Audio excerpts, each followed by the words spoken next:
Hoffaday, and welcome to A Fistful of Talent. I'm your host, Joan Aguon Charfauros.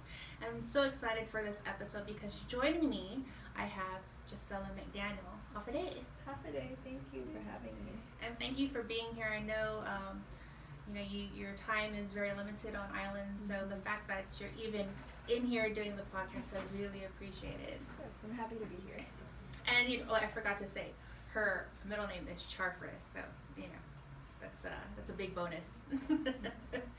But what had happened is one of my coworkers had mentioned that you were on island, and they're like, I think she'd be great to get on your podcast. And so I looked you up on Instagram, and sure enough, I was so amazed by your artwork, and then went to your website and found out more about you and what you've done so far. I mean, because you're still incredibly young, and you've accomplished so much with your artwork.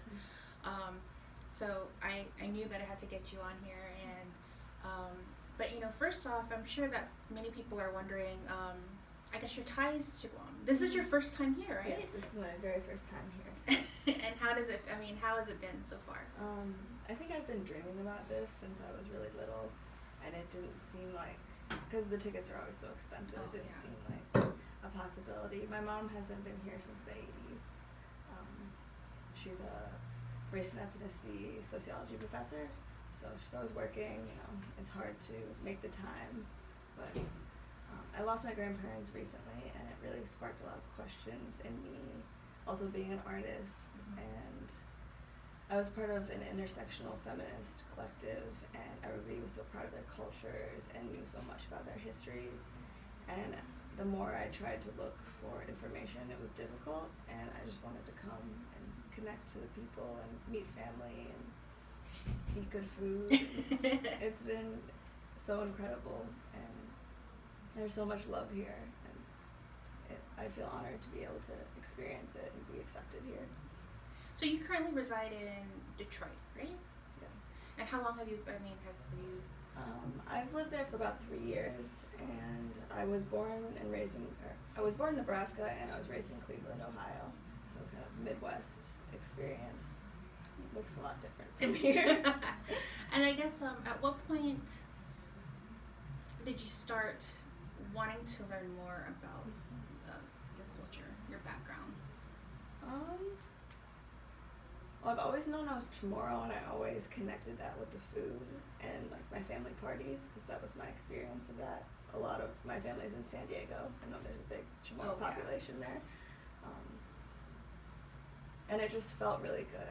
I always felt at home in those environments, and I think when my grandparents passed in the last 3 years, I really realized I had so many questions I wanted to ask them, and I didn't get the opportunity to. And a lot of my mother's siblings haven't been here in a long time, so yeah. So, let's get into your artwork. Have you always been creative from like a young age, or was it something kind of you got into later on in your years? I've been drawing since about the 2nd grade, and I always knew I wanted to do this in a way because I didn't feel like I could do anything else well. And I'm really passionate about it, and I think that a lot of the Pacific Islander women in art that I've seen in images in museums haven't been by Pacific Islander women. It hasn't been their own gaze or their own voice, and I really wanted to kind of engage with that and reclaim that in a way. Also, being in the diaspora, I was painting all these landscapes I've felt connected to. Even since I was a little girl, I was painting like waterfalls and palm trees and kind of just making it all up. And nowadays, I'm still making it up because until now, I've been dreaming of it, and I've been kind of seeking out landscapes. Like I would go to the botanical gardens to take photos a lot and collage them together and make this surreal landscape. And it kind of looks just like I thought it was going to. It's beautiful. And the good thing about it now is that now that you're here physically and you get to interact with family, with the people, experience, go sightseeing, do you feel like when you get back home to Detroit that your artwork is going to kind of reflect your experiences here? Yeah, so I'm working on a show that I have a solo exhibition in London coming up that I'm really excited about, and I wanted to incorporate Chamorro stories within that show. So I have been conducting interviews here. I've been taking lots of photos and like drawing and kind of collecting information for myself to work with when I get home, because I think I'm going to be really depressed when I have to leave. And you know, and the thing about it too is that when I was going through your artwork, it's not, you use so many different mediums. You know, usually, or you know, well, all I thought was, you know, you have your like acrylic and oil painting and watercolor, but then when I saw it, I was like, wow, you have audio, and I guess, how did you come across that? Was it something that you kind of learned when you were attending University of Michigan? Yes. It was more of a personal experience that a lot of my work is about violence against women, and I had my own experiences with that kind of trauma, and there was a time where it was like the last straw, and it was the first time I wasn't able to paint for a while, and the way I kind of healed from that was drawing myself and talking to other people. So after that experience, I was having a conversation with somebody, and then I would do a figure drawing of them and give it to them, and people really liked that, and it just became a bigger process. So my process is so important to me because it's really interactive, not only with me building a relationship with that person and trust, but also we kind of communicate about how they want to be seen, how they feel comfortable being in a painting, and it's really for them. And I guess images of women in art have always been kind of submissive. It's a beautiful thing. People like to look at them, and I wanted it to be more than that. I wanted it to be about their stories, their strength, their lives, and because I think that's what we should be documenting. At the end of the day, art is history, and it lives beyond us, so what are we leaving behind? So as far as the audio goes, I wanted people to have to listen, so you can't consume the image without listening to the person, without hearing their story, without at least getting a little snippet of what their experience is like. And I also incorporate broken jewelry in the work. I think about sustainability a lot, and just repurposing objects, and maybe jewelry is something we adorn ourselves with and is special, and you always have that one earring that you lost the other one to, and just being able to give it a new life, and also that having a connection to that person is really special. And I noticed too with your artwork, one thing that I noticed is on the face, and I was intrigued by that. Is there a reason? Yes. So when I first wanted to start doing work about this, I was mentoring with another artist in Detroit, and we had a conversation where I told her this, and she was like, you really need to be able to claim your story and be ready for people to question you. And I was grappling with that, and I did a self-portrait with a ski mask on. And a little bit after that, I started doing interviews in the city of Detroit. Just by word of mouth, people I would meet at a party, and I'd say, hey, I do this kind of service. If you're interested in being in a painting, like, let me know. Here's my contact. And I just think it's really important to protect my subjects. All of the audio work I use is anonymous. I alter people's voices and chop up their stories, so people, when they're saying similar things, it's a bunch of voices and not just one. And also focusing not on moments of violence, but how people move forward through those moments, the hurdles it creates, the strength it takes to get up every day and to live your life while you're carrying really heavy experiences, and just celebrating that is really important. But yeah, it goes back to, well, I guess when I first started doing them, I would give people actual sheet masks, you know, the like cloth ones you put on, because it was a healing experience. So we'd be interviewing and do a face mask. And I brought the ski mask texture over to the face mask. So it's kind of a hybrid of healing and protecting. And did you find that through this, that it allowed yourself to heal from the experiences that you felt? Yeah. In a lot of ways. I think there's a lot of work to be done. And there's a lot of people who are just holding these things on, which I think which is really damaging. For myself, it was damaging.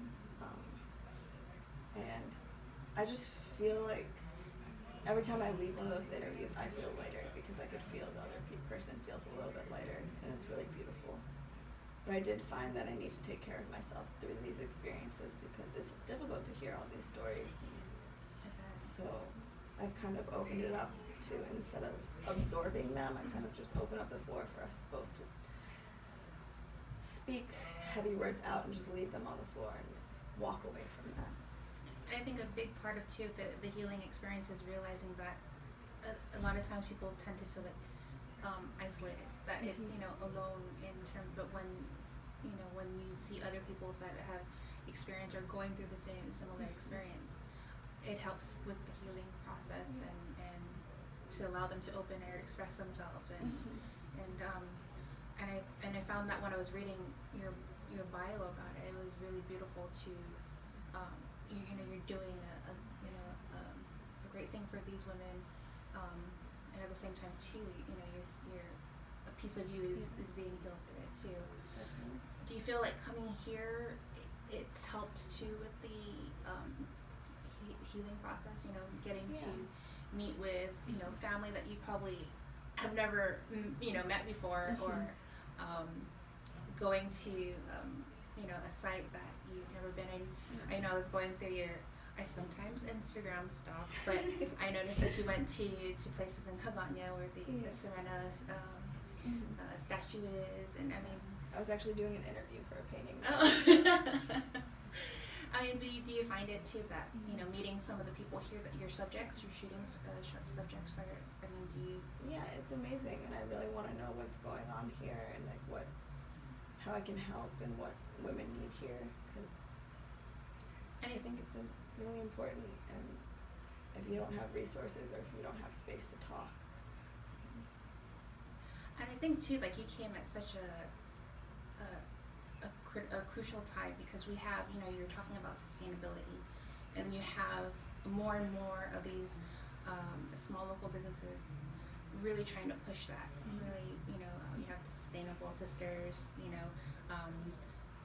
putting their stuff together, and then I think they're going to be part of a fashion week in London, and then you had, there's a Guam Women of Chamber. They had their event where they brought these keynote speakers from off island. Yeah, I stopped by there.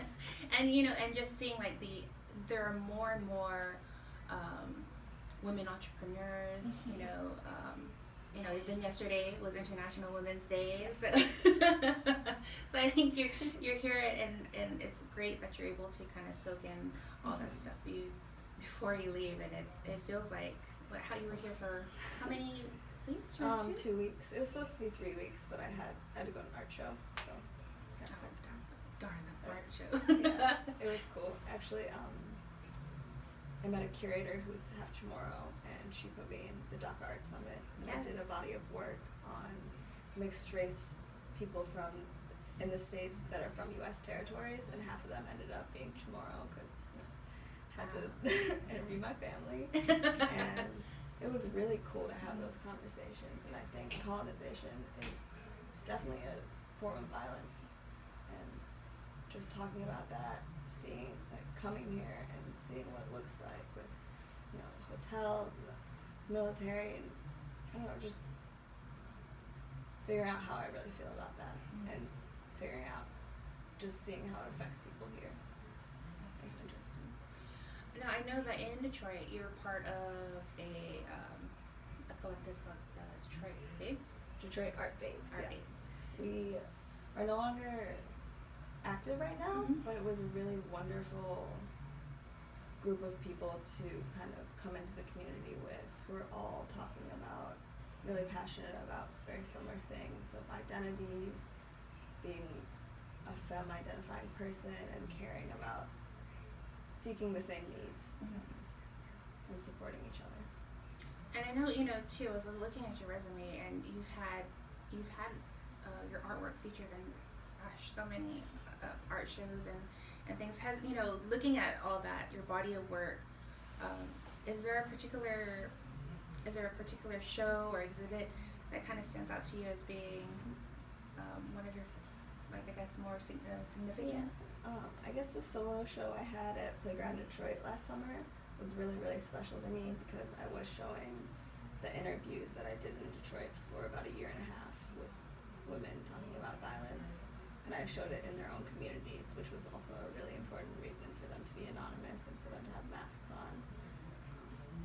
But it was wonderful because they were able to come and see their own paintings and really celebrate themselves in their own city, and it was a really, really beautiful night.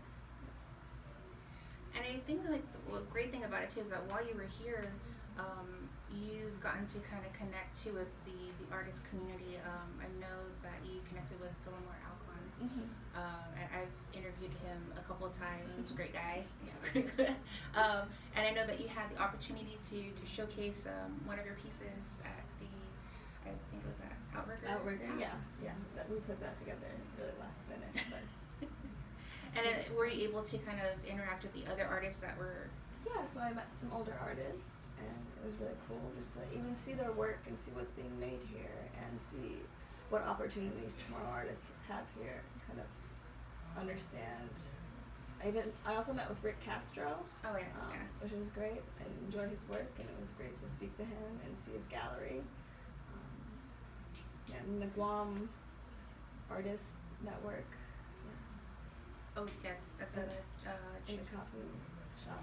Yeah, that was great to meet young people making work, and I checked out the block party the other night, and there's a lot of really wonderful things happening here, and I hope also the Guam Art Museum, and I think there's a lot of potential, and I think young artists here deserve more opportunities, and I hope that maybe I can figure out how to help. And I know that you have, even though you leave on the 11th, I know tonight you have a exhibit at Long Live, yes, right? Yes. And I guess how did that come about? Actually, my studio mate, who helps with a lot of the powwow events around the States and in Hawaii, is friends with Joshua. Oh yes, so he connected us. And we had spoke about this long before I came here, so yeah. So you brought with you some of your artwork to kind of display it. Yeah, so about 4 prints of paintings. When people see your artwork, do they have, and right off the bat, like maybe they don't, have the backstory of it. Are there certain things that they kind of approach you about, like they, whether it be any like questions or things like that they have about your artwork? I usually make people have conversations with me about the work before I'm willing to work with them or show the work. It needs to be intentional for me to feel comfortable because I am working with other people's stories and other people's images, and it's not just mine, and it's not just for profit. It's bigger than that. So just making sure all the spaces are safe and it's really important. And I know that you're going to be leaving here soon, and I know you mentioned that you have the exhibit, a solo show in London. I guess do you have other things kind of lined up throughout the year? I'm going to be in an art fair in the summer. I don't think I'm allowed to talk about it yet. And I'm in a group show at the Contemporary Art Museum in Detroit, where I've done a lot there. It's a great space. And right now I'm really just focusing on making a really, really good body of work for those. And do you hope to come back now that you've kind of, just gotten, I feel like this is just like scratching the surface, because there's, even though, we are a small island, there's so much to kind of take in and everything. And do you hope that I know the price of airline tickets is not cheap. So, I mean, do you see yourself coming back sooner rather than later? Yes, I would love to come back within like maybe a year this time next year. And I think it would be really cool if I was able to come for a couple months next time and maybe paint people here and then show the work here, because I think it's different to paint people here and then take it away. It feels weird. And I think if I'm going to extensively paint communities here, that it should be for them and they should be able to experience them in person. So that's my next goal. I'm going to speak that into It's going to happen. It is going to happen. You're going to stay here for, I feel like it's going to be 4 months. You're going to stay here. 4 to 6 months. That sounds good. A year tops. A year tops.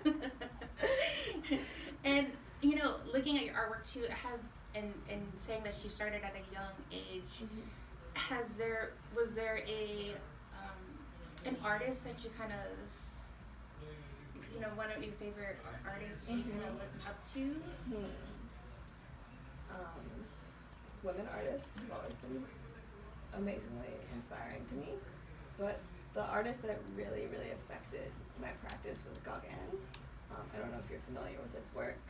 He went to Tahiti and painted all of these like islander women there, and they're really, really beautiful, and they're in almost every museum around the world. And my mom always told me she hated him, so that was one thing. And then my sophomore year in college, I had a professor tell me that I was using his palette, and I started to really look into it, and I started to look into how people interact with those images in the museums and like read his writings, and he described the paintings as decorative, which I think our people are more than decorative, you know, it's so much more than that. And I really wanted to reclaim that color palette as somebody who's half islander, because I feel like it belongs to me more than it belongs to like a Frenchman, you know. And yeah, so I think about his work a lot. And the thing about it too is that I'm sure you find doing, you know, painting on the canvas therapeutic, but aside, if you're going to put aside painting or doing your artwork, are there things that you do to kind of, you know, kind of like me time, decompress? And I like to go out dancing. I like to eat good food, hang out with friends.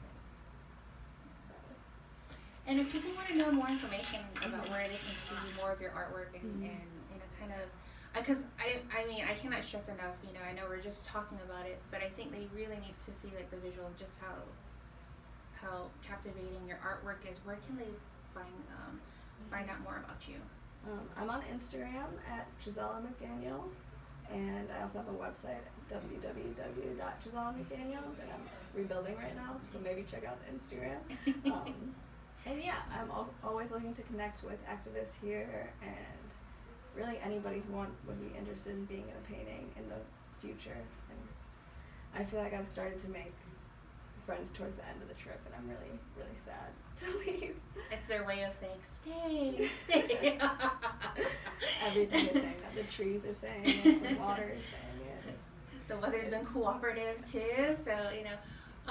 You know, and the thing with this podcast, Fistful of Talent, what I wanted from the very beginning is I wanted to be an opportunity for people that, you know, to listen and kind of be inspired and motivated, whether they, whether they want to be entrepreneurs or they musicians or artists. Is there any kind of advice you would give to, because you've seen that there are a lot of, you've seen some of the young talent, and you've seen like the art here. Is there any piece of advice you would kind of offer them? I know it's in this kind of field, like you need to kind of have, not be so easily discouraged. But is there something that you could offer? I guess I would say that your voice is incredibly important, and your perspective is incredibly important, and it's not always easy, but if you do one little thing a day to reach your goal, it's going to build up. And yeah, there's so many times that I'm really frustrated with my work. I hate it. I'll rip up a drawing, and it takes the losses to get to the win, and it just makes you, it builds you up, it informs you about how the world works, and it makes you stronger. But yeah, there's a lot of incredible things happening, and I would love to see Guam artists and Guam businesses get more global exposure and the recognition it deserves. But I want to thank you. I want to thank you so much for taking the time out, for coming in and kind of sharing, sharing your story and you know, behind your artwork, and I wanted to kind of get you out there so people can go and look at your artwork and you know, feel what I felt when I first, you know, popped up your pictures on your Instagram thing, and I'm sure that it will have them wanting to know more about the story behind the paintings and everything. And you know, I'm hoping that this is just one of many interviews that we get to do. And I'm going to be, you know, I'm going to be following you to make sure that, you know, that the minute that you do come back to Guam, that, you know, we catch up with you. We have an opportunity to kind of catch up with you and everything. And is there anything else that you wanted to get out to our viewers, our listeners? I don't know. I'm gonna miss this place and these people, and I can't wait to come back. But thank you so much, and thank you so much for listening and watching. Now remember, you can check out this podcast and all the other podcasts on Spotify, on wait, I got Pandora and Captivate, and you can also check it out on our KOAM News Facebook page and our YouTube channel. Until then, adios.